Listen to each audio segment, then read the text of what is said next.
I'd now like to go to the other extreme and talk about social entrepreneurs. And I was introduced by Angela to an amazing social entrepreneur. I think, in fact, the world's foremost social entrepreneur. He's been on this campus.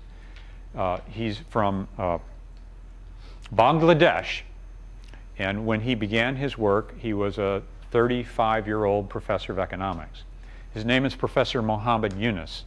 And he looked around Chittagong University in Bangladesh at the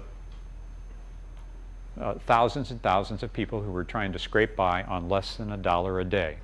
1 billion people on our planet of 6 billion people are trying to eke out a living on less than $1 a day. 3 billion people on less than $2 a day. He said, there's something wrong with this. I'll tell you what, I'm going to get my graduate students, kind of go out there, figure out what it would take for these desperately poor people to lift themselves out of poverty. And he found it was access to capital. It was loans, lending. And he surveyed and what they needed, the group. How many were there, Angela? 24, I think, or something like that?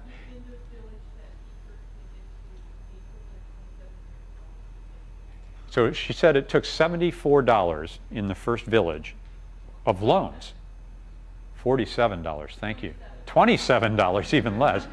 But this is a long time ago, you know. Whatever the Bangla currency was then, it's not what it is now. But that's all it took. And then he went to a bank and said, look, I've loaned money to these people. They've repaid the loans with interest. Why don't you help me loan more money to these people? And the commercial banker said no. He said, well, how much could I borrow to lend to these people? And so they went through the balance sheet of this professor of economics, and I think it was around $135. So the bank lent him $135. He loaned it to the people in the second village, and they went back to the banker, and he said, Mr. Banker, tell you what, I've proven this now in 2 villages. You can earn higher interest than you would any place else without default, a lower rate of default.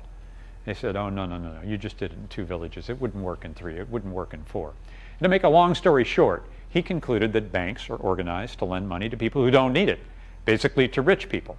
He argues further that the access to capital is a basic human right.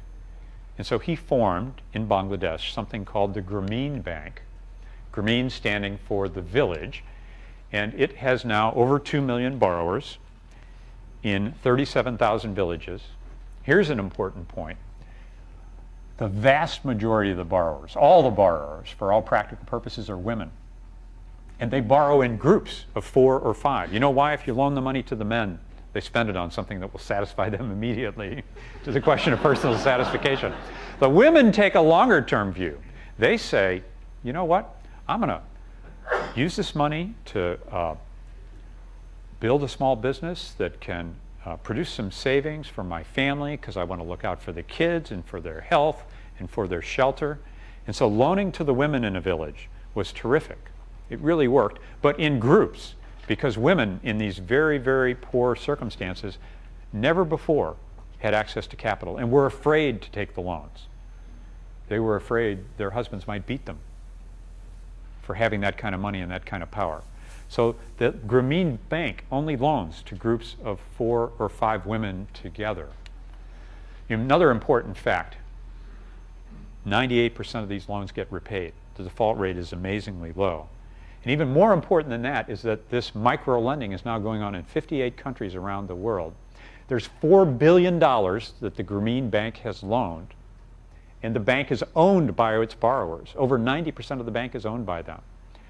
The Grameen Bank has helped lift 37 million individuals, kids, women, spouses, out of poverty in the nation of Bangladesh.